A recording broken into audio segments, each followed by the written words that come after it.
Hey there, welcome to Adoption Healing and Resources. My name is Alex. I am an adoptee and I will be beginning this channel with a reading from the Primal Wound. I'm going to have 16 videos on it. Each one will be of a different chapter, and I will have commentary basically from my point of view. I was adopted at birth through a privatized infant adoption. I am 30. I am in the healing process. I am also a mother. And I do have a TikTok, although not under this name, but I do talk about these things. I really want this channel to be a healing source for adoptees, but also resources for adoptive parents, birth families, and really just trying to work on things with the child in mind. So, with that being said, we are going to start off The Primal Wound by Nancy Newton Verrier. You can find her book on Amazon. It is $13. It is called The Primal Wound: Understanding the Adopted Child. This particular video will be focused around chapter 1, which is this is a part, it's confusing. It's done in 4 parts, but 16 different chapters between each. So we are specifically talking chapter 1 right now, which is adoption as an experience. Okay, just to give a little background before we get going on chapter 1, the author of this book, Nancy Newton Verrier, is not only an adoptive parent, but she is also a clinical psychologist. She did do a lot of work on this book, and while I don't agree with everything, she did a very good job. This was written, I think, in the late 1980s, early 2000s. It is self-published, and I do highly recommend the book to all. It is very, very hard to read on your own. I'm just going to let you guys know that. So if you want to take pauses, or you want to grab somebody to read it with, or just listen along, I completely understand. I am so grateful that I was introduced to this book with a group of fellow adoptees, and we can work on this together. So I'm just going to let you guys know that before we get started, but here we go. Part 1, this is the wound, so this is introducing this section of the book. Too often in our approach to the newborn, we deal with them as if they are exactly that, brand new. We neglect the fact that the neonate is really the culmination of an amazing experience that has lasted 40 weeks. By looking at the neonate as if they had sprung full blown from the brain of Zeus, we are missing the opportunity that the newborn's history as a fetus can provide. That is a quote by T.B. Braziliton. I am making that inclusive, so bear that in mind. Okay, continuing on. That history to which Braziliton refers to includes the bonding in utero of the mother and child. Many doctors and psychologists now understand that bonding doesn't begin at birth, but is a continuum of sociological,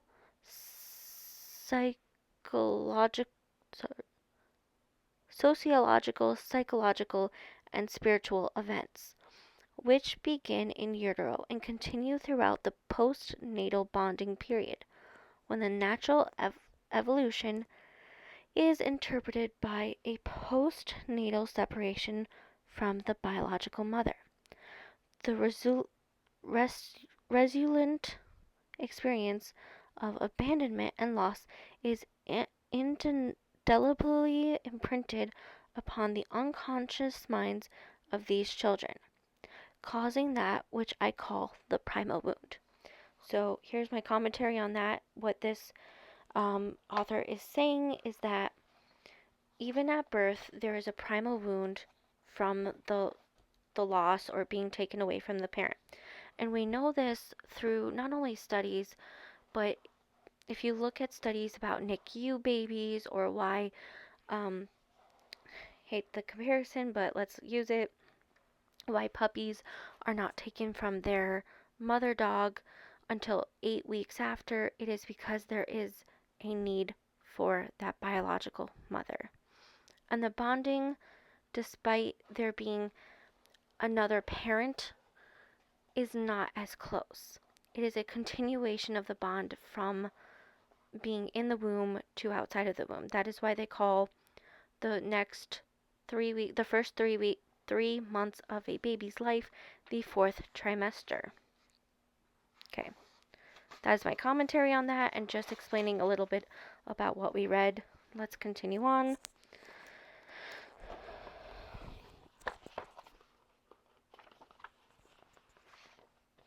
Sorry guys, I lost my page for a second.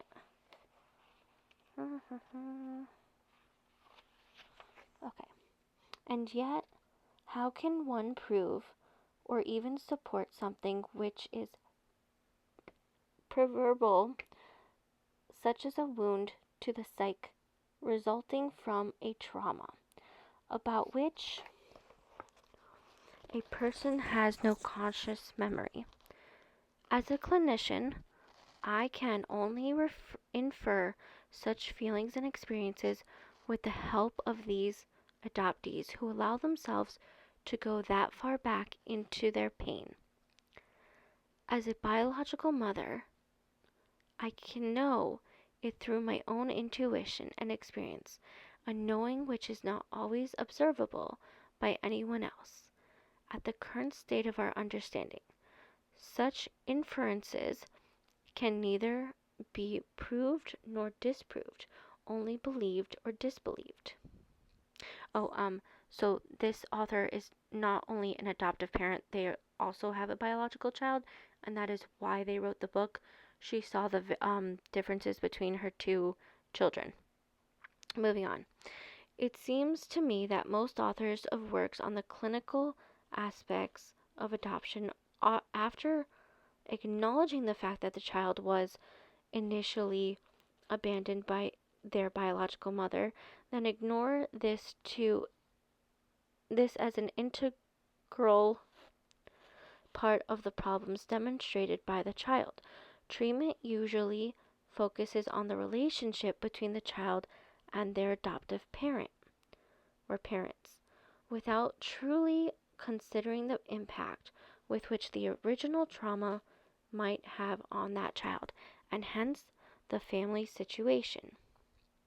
I believe that the impact of the child's trauma upon the family system is greatly underestimated by clinicians, and that the focus of the parents' issues, some of the issues which are raised by psychologists concerning the adoptive parents, have to do with sexual representation, parenthood, being overprotective,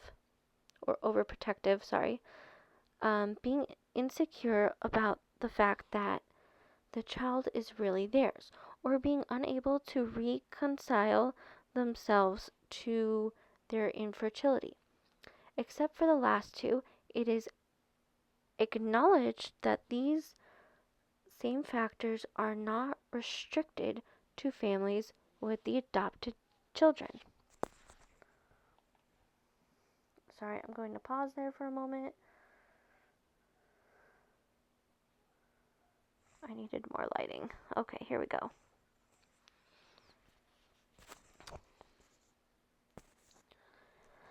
There is a great deal to look at in the histories and psyches of the adoptive parents and how these things affect their parenting of their child.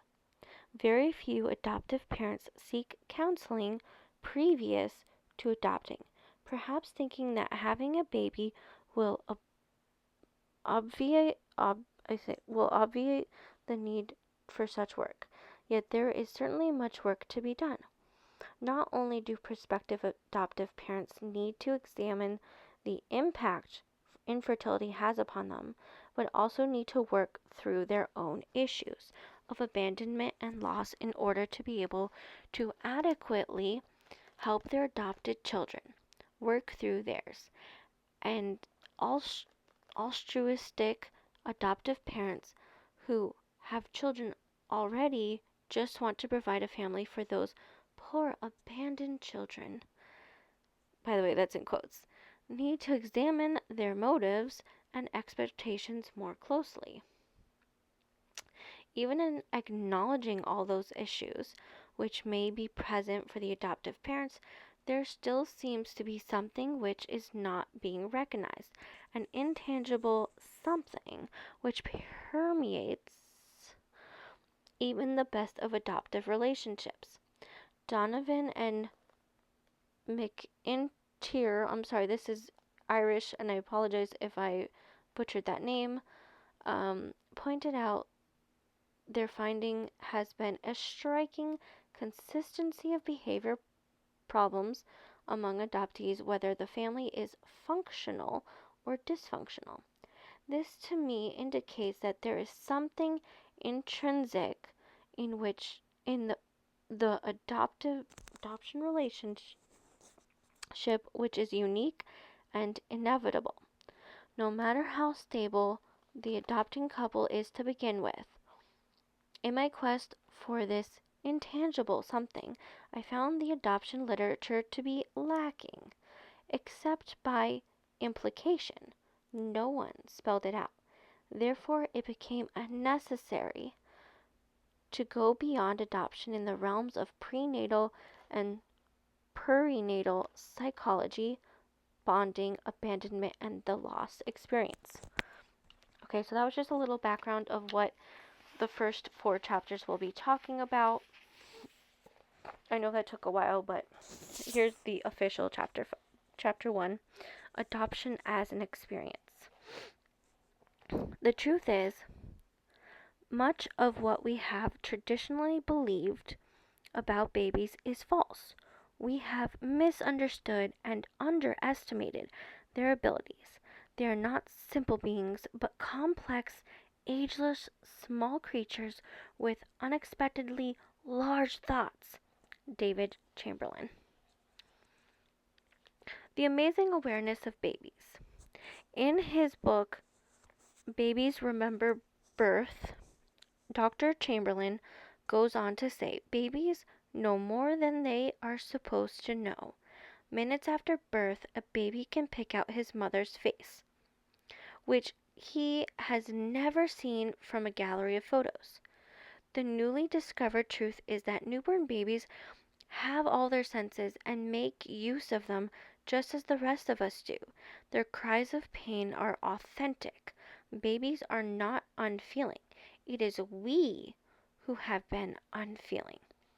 If babies remember birth, then they also remember what happened right after birth, which is that the mother, the person to whom they were connected and to whom they expected to welcome them into this world, was suddenly missing. How does this experience impact the emotions and senses of a newborn baby? We can no longer assume that babies are unaware or unfeeling. There is too much evidence to the contrary, as Dr. Chamberlain has said. They feel on both the physical and emotional levels. All too often, however, neither OBGYN's practices nor adoption procedures reflect this new insight.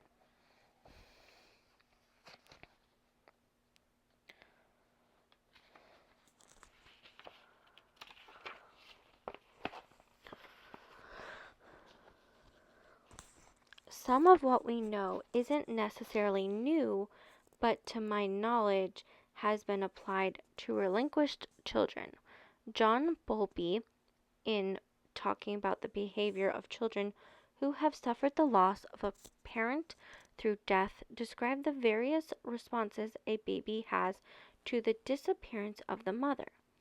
He claimed that the child's behavior reflects an immature attempt at mourning and is a legitimate product of bitter experience.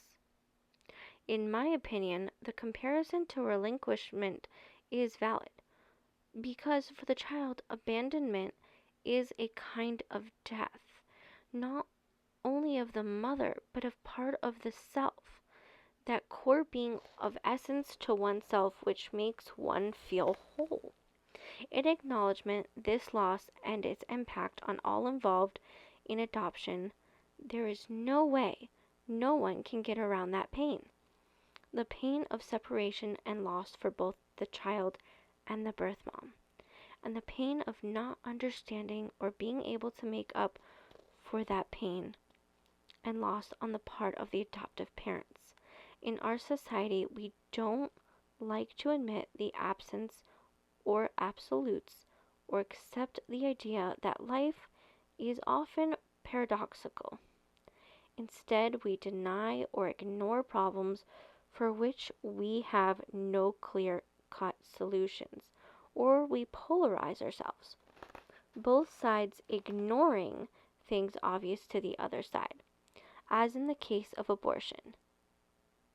If all else fails, we anesthesialize ourselves from our pain by use of alcohol or drugs.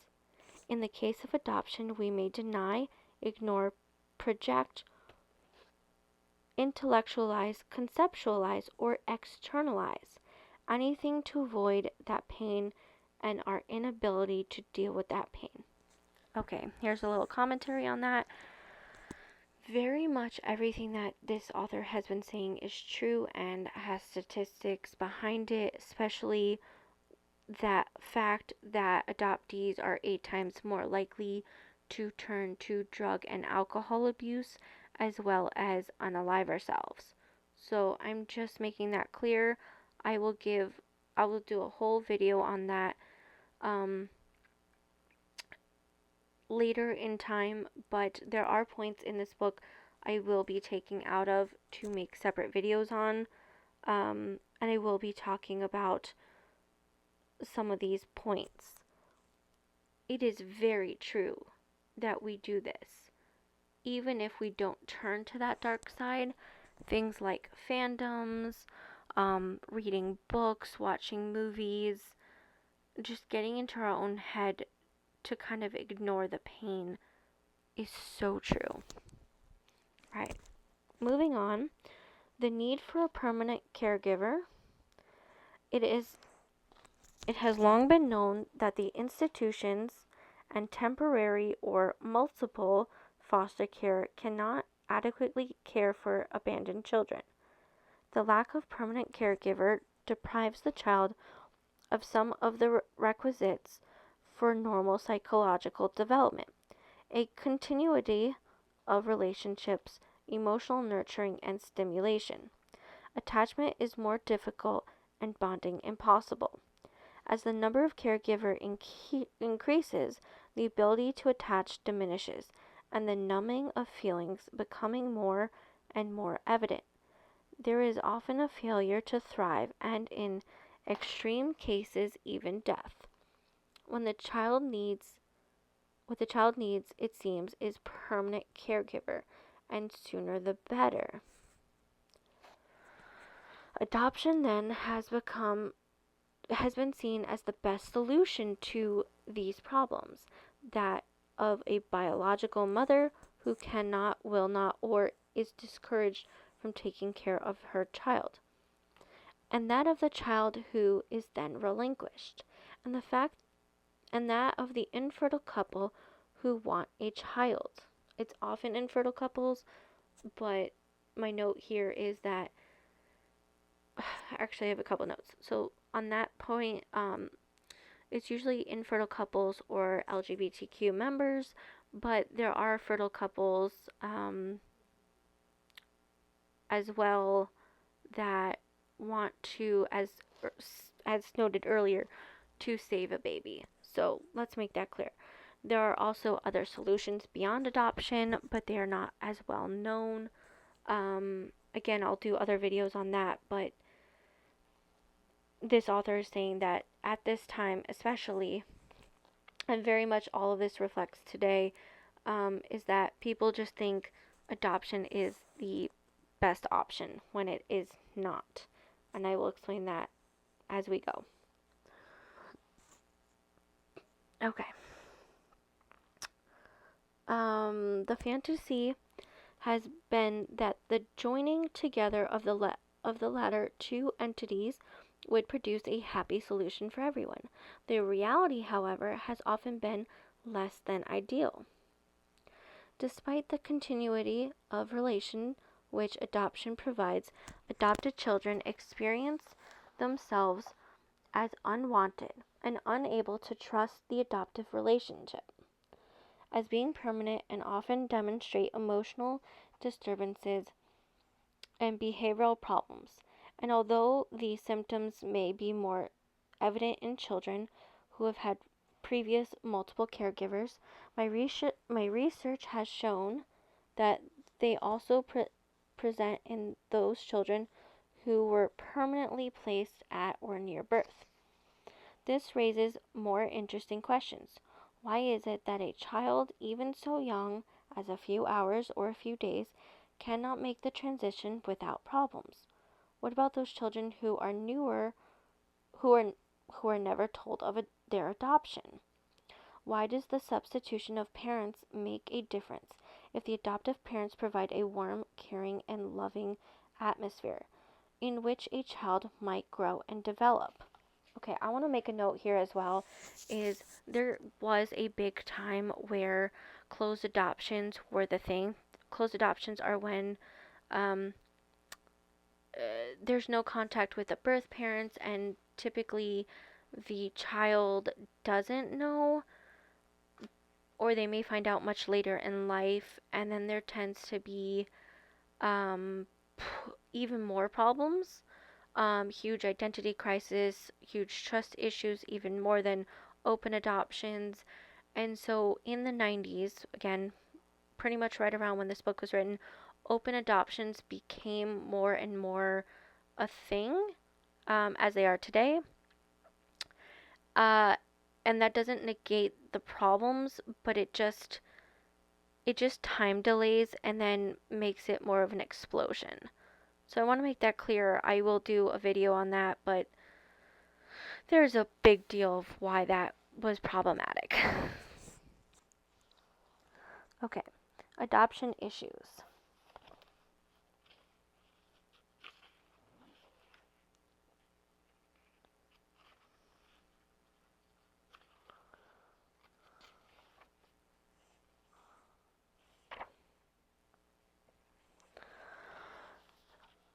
It has been noted by some clinicians in working with adoptees that they all have essentially the same issues, whether they were adopted at birth or as teenagers.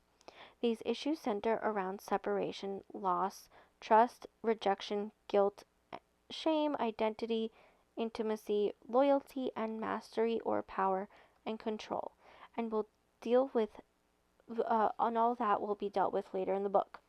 Although these issues may be present for all three members of the adoption triad, the triad being the birth parents, aka first parents, the adoptive parents, and the child.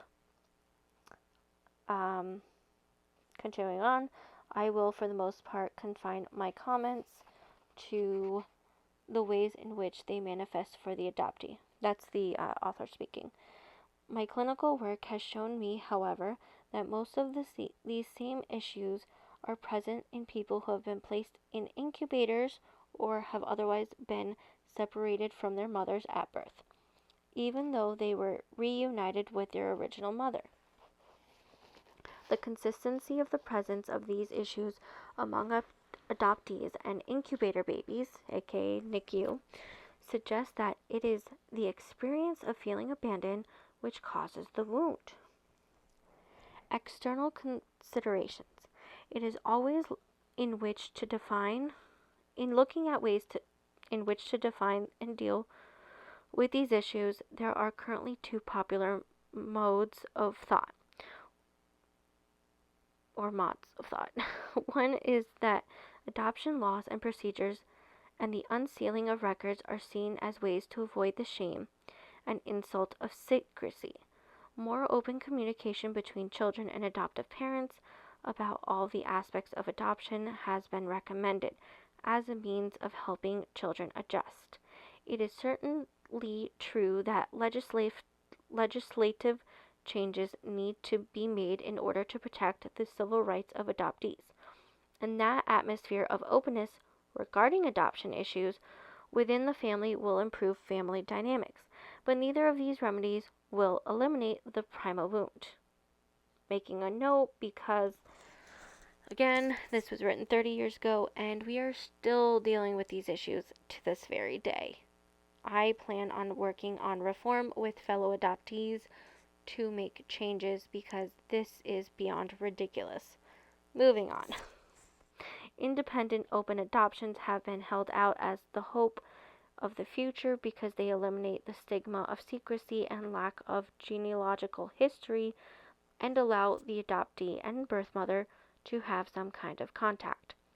This contact may be in the form of letters, cards, and pictures exchanged between birth and adoptive families, or may include actual visits with their children by their biological relatives. I want to stress again, however, that if the birth mother is not acting as the primary caregiver, the child will suffer the loss of her in that capacity. A relatively new suggestion has been that adoption per se be eliminated altogether, and that guardianships be established instead.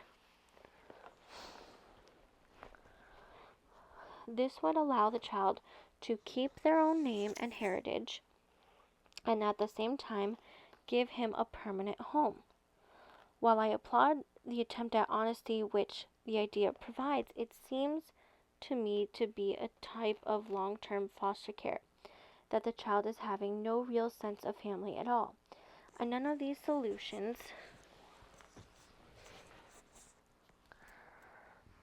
addresses on the feeling level the question, why am I living in this family and not yours?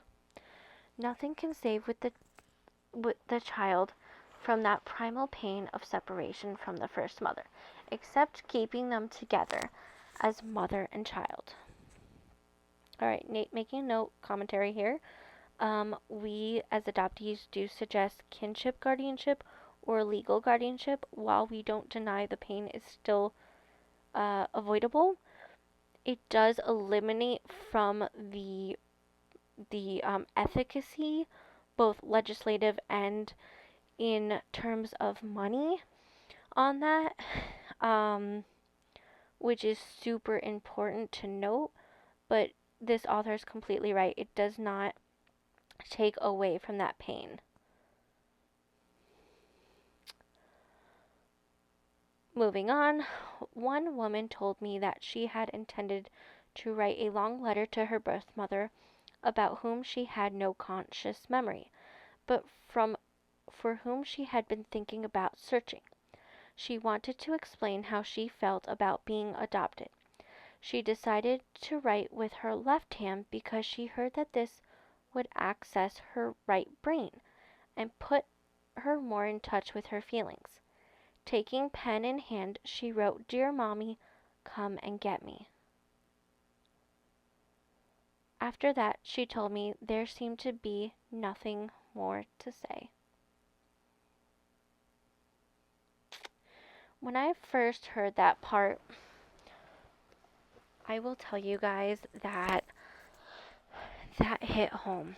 Even with the best adoptive parents ever, and I will say that with truth, that's not to say they don't make mistakes, but if anyone had to have great adoptive parents, they would be a perfect example. We still have this wound, and we still want our birth parents. Usually it's the birth mother. Some people will be the birth father, but That alone, the dear mommy, come and get me. If you've experienced loss of your mom or maybe your grandma and you were close, that'll hit hard. Very, very hard. And it's like adoption for us is often like death, except they're usually still alive. Okay, continuing on. Adoption as a concept. The other trend in trying to understand and eliminate the problems connected with adoption is to view them as conceptual. According to this school of thought, the problems stem from the child's being told about adoption, the idea of having two mothers, the reason for having been relinquished, and the feelings that brings up for the child. In other words, it is the intellectual knowledge that he is adopted which confuses and disturbs the child. One gets the feeling from reading these ideas that adoption is only a theory, and that if we don't say too much about it, it won't have much effect. The reason we have to tell our children that they are adopted is that they might find out anyway, and then it is best to be honest.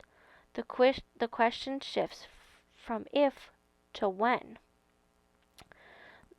There have been and still are myriad debates about when an adoptee should be told of their adoption.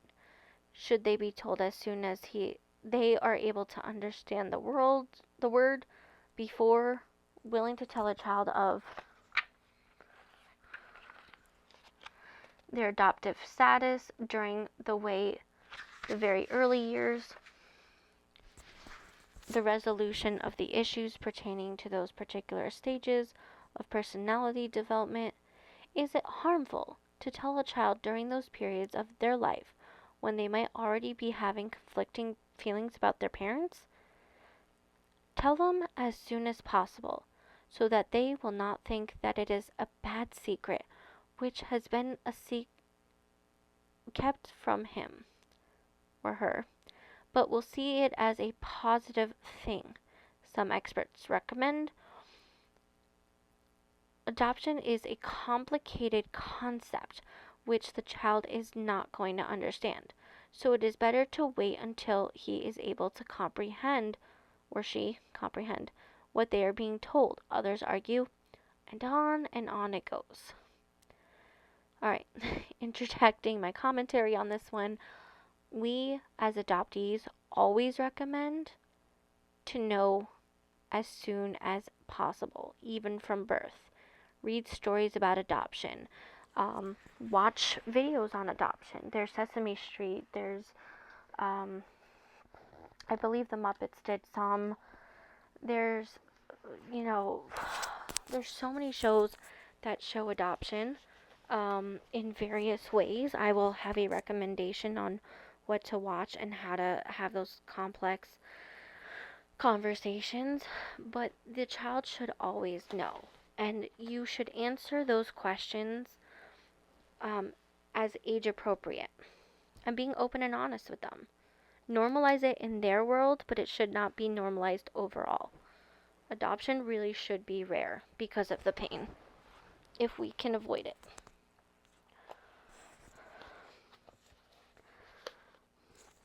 Moving on. Abandonment and adoption as an experience. All of this rhetoric ignores one simple but critical fact. The adoptee was there. The child actually experienced being left alone by their biological mother or father and being handed over to strangers. That they may have been only a few days old or even a few minutes makes no difference.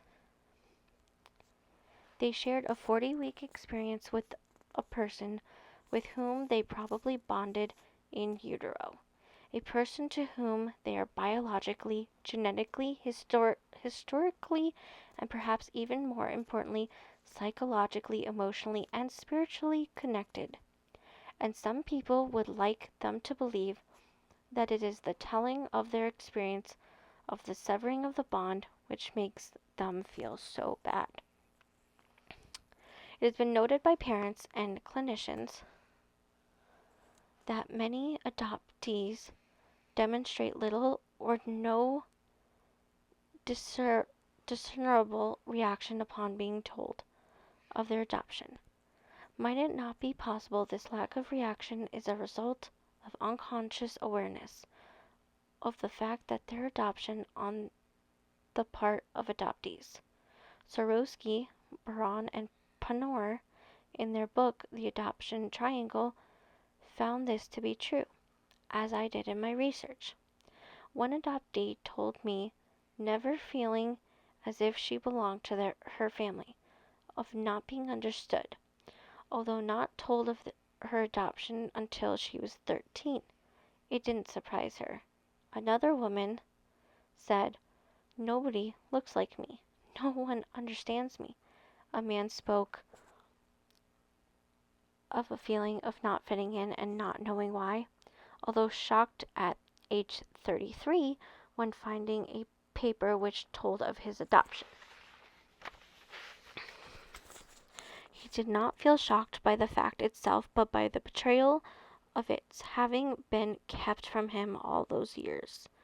Even though the betrayal did not fully manifest until adulthood, it had been an unconscious barrier between him and his parents throughout his childhood. There was a secret. There was something that he was not being told. This kind of secret does little to foster trust between a child and their parents. It instead gives an air of unreality and dishonesty to the whole relationship. As pointed out by Frances Wickers in her book The Inner World of Childhood, there is a great deal of danger inherent in creating such an atmosphere of deception and mistrust in the life of a child. Children are primarily creatures of intuition and sensation. The world of objects is explored through sensation while they become aware of inner forces, both in themselves and others, through intuition. In their book, Healing the Hurt Child, Donovan and McIntyre warn parents of trying to keep secrets from their children. In an early chapter, they say, "We usually demonstrate easily to the parent that the child's behavior problems reflect in an unconscious knowledge, often extremely detailed and accurate, of the supposed secret.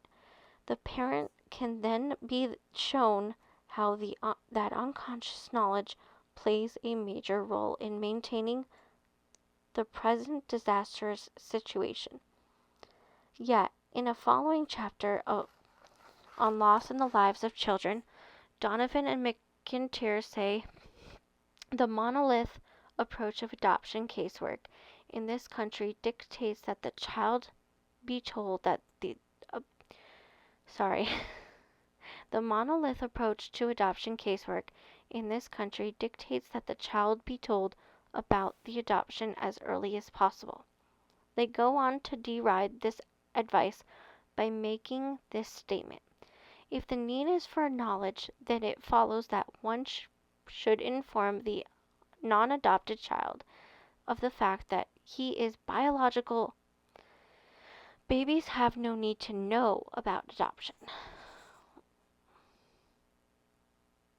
So it seems like Donovan and McIntyre are like confused. I'm confused by that paragraph, but okay, moving on. This extraordinary contradiction shows just how widespread the denial is of the experience suffered by adopted children. Babies already know about adoption. It happened to them. By keeping that knowledge unconscious, their parents deprive them of a context in which to place the feelings caused by the preconscious experience of that loss. They often feel abnormal, sick, or crazy for having these feelings and puzzled by their own behavior. What adoptees need to know is that their experience was real. Adoption isn't a concept to be learned, a theory to be understood, or an idea to be developed. It is a real life experience about which adoptees have had and are continuing to have constant conflicting feelings, all of which are legitimate. Their feelings are their response to most devastating experience they are ever likely to have, the loss of their mother. Just because they do not consciously remember, it does not make it any less devastating. It only makes it more difficult to deal with, because it happened. Before they had words with which to describe it, pre-verbal, and is therefore almost impossible to talk about for many of them, it is even difficult to think about. In fact, some adoptees say they feel as if they either came from outer space or a file drawer. To allow themselves the memory of being born, even a feeling of sense of it, would mean also having to remember and feel what happened next, and that they most certainly do not want to do. The importance of early experiences. It is understandable that adoptees might not want to remember this painful experience. But what about clinicians who don't recognize the importance of that experience? What happens when adoptees go in for therapy and their therapist considers adoption irrelevant to their problems, even though this was part of their early experience? Psychologists often talk about their first 3 years of life being the most important in emotional development. Or current understanding of prenatal psychology has made many realize that the environment in utero is an important part of the baby's well-being. Yet when it comes to adoption, there seems to be a blackout in awareness. There seems to be a reluctance to recognize that at the moment of birth and the next few days, weeks, or months in the life of a child, when he is separated from his mother and handed over to strangers, he could be profoundly affected by the experience. What does it mean? That we have for so long wanted to ignore this? That the children does not unconsciously remember it will not diminish the impact of it? How many of us remember very much about the first 3 years of our lives? Does our lack of memory mean that those 3 years have had no impact on us, our perceptions, attitudes, and behavior? How many sexually abused children remember their experiences of abuse? And are we to believe that if a person can successfully keep those experiences from consciousness, they will not affect their future relationships? In the case of abuse, we have now at least begun to recognize that there is indeed profound lifelong effect on this person, an effect which often requires years of therapy to overcome. Yet, what if the most abusive thing which can happen to a child is that they are taken from their mother? In her book, Necessary Losses, Judith Horst tells this story. A young boy lies in a hospital bed. He is frightened and pain burns over 40% of his small body. Someone has doused him in alcohol and then, unimaginably, has set him on fire. He cries for his mother. His mother has set him on fire. It doesn't seem to matter what kind of mother that child has lost, or how perilous it may be to dwell on her presence. It doesn't matter whether she hurts or hugs. Separation from mother is worse than being in her arms when the bombs are exploding. Separation from mother is sometimes worse than being with her when she is the bomb. I am not suggesting that we keep a child with a mother who still set him on fire. But I am suggesting that we have to understand what we are doing when we take him away from her. Okay, so just a note on that. That is something that has been brought up in our what if conversations of like, but what if it's an abusive relationship? What if the parent is abusive?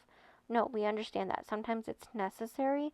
That doesn't mean that we shouldn't be understanding of what will happen to the child, which is what the author in this book is saying. I can't say it. Noted, there is a time to separate from our mother, but unless we are ready to leave her and be left, nothing is better than separation.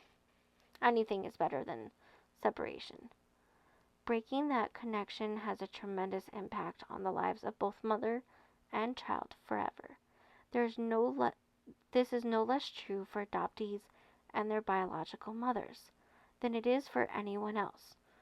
For these babies, their mother's relinquishment and adoption are not concepts, they are experiences from which neither fully recovers. The trauma of abandonment and adoption. What the general population considers to be a concept, a social solution for the care of children who cannot or will not be taken care of by their biological parents, is really a two-part devastating, debilitating experience for the child. The first part of the experience is the abandonment itself. No matter how much that mother wanted to keep her baby, and no matter what altruistic or intellectual reasons she had for relinquishing that child, the child experiences the separation as abandonment. The second part of the experience is that of being handed over to strangers. Even if the adoptive mother has established relationship with the birth mother and aided in the birth of the baby will recognize it as an imposter, a substitute for the mother with whom they spent the first 9 months of their life. Dr. Chamberlain quoted at the beginning of this chapter, and others in the field of perinatal psychology have documented evidence that babies are not the unaware, simple beings which scientists had once supposed. Mothers, deep in their hearts, always knew this. We now know that they are cognitive beings that with a wide range of abilities, such as recognizing their own mother's faces, smell, and energy, feeling a wide range of emotions, remembering, learning, and using all their senses to experience their new life outside of the womb. With all this in mind, it is easy to deduce that being handed over to a stranger must be for the baby a bewildering or even terrifying experience. Add to that the lack of physical, hormonal, psychological, and emotional preparation for the adoptive parent, to which the needs and to know the needs and to be able to mirror this particular baby. And no one can see that there is a great deal about which very few people seem to have given much thought. Being handed over to someone right away is preferable, however, to being left alone in a nursery for a few days. I learned in talking to social workers who worked in adoption agencies that one of the ways which these grieving babies were kept quiet was by administering phenobarbital. Being left with no one who really cares is devastating, and babies scream their outrage at this denial. All of the basic human need is to be held, to be touched. It is only recently that we have recognized this need. There's now a practice called cuddling, in which volunteers touch or hold babies who are premature, ill, or withdrawing from narcotics. Since the program was initiated, it has been noted that babies who are touched or held recover much faster and gain more weight than babies who are denied this basic human requirement. The same consideration needs to be extended to those babies given up for adoption. Okay. Birthdays and birthday parties. My daughter told me recently that each year, the 3 days between her birthday and the day we took her home are the 3 most difficult days of her life. She feels helpless, hopeless, empty, and alone. There seems to be a memory built into the psyche and the cells in an anniversary reaction, also often felt by the birth mom, which sends many adoptees into despair around their birthdays. Many clinicians and parents have told me that adoptees often act out a great deal before or during their birthdays. They begin by having a sense of excitement, but often end up sabotaging the whole affair. I just don't know what would get into her, one mother laminated. Every year we would go to a great deal of trouble to have a wonderful party, yet she would act angry and resentful.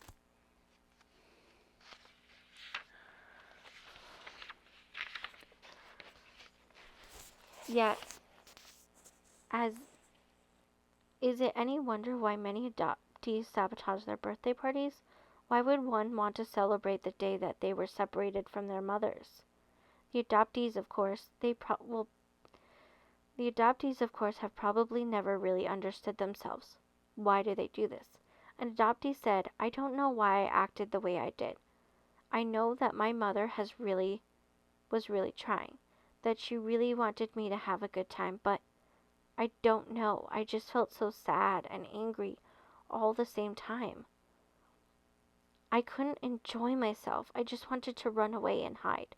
For adoptees, birthdays to commemorate an experience not of joy but one of loss and sorrow. Summary. Adoption, considered by many to be merely a concept, is in fact a traumatic experience for the adoptee. It begins with the separation from their biological mother and ends with their living with strangers. Most of their life, they may have denied or repressed their feelings about this experience, having no sense that they would be acknowledged or validated. They may instead have been made to feel as if they should be grateful for this monumental manipulation of their destiny. Somewhere within them, however, they do have feelings about this traumatic experience. And having these feelings does not mean that they are abnormal, sick, or crazy. It means that they are wounded as a result of having suffered a devastating loss, and that their feelings about this are legitimate and need to be acknowledged rather than ignored or challenged. Alright, so my last commentary before we end this video is that there is, okay, 2 parts. There is a big fog for adoptees. Some don't want to acknowledge the trauma or haven't worked through it. And coming out of that is very, very hard and difficult.